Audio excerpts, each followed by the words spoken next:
chili garlic paste, mga pare ko.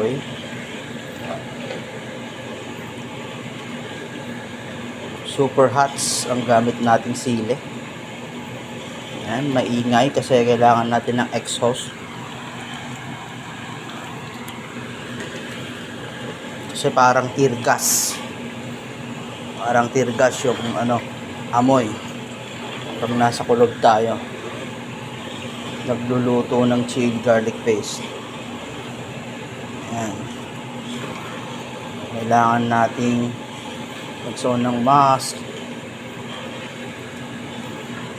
Kasi matagal ito niluluto talaga para hindi mapanis. Let's go.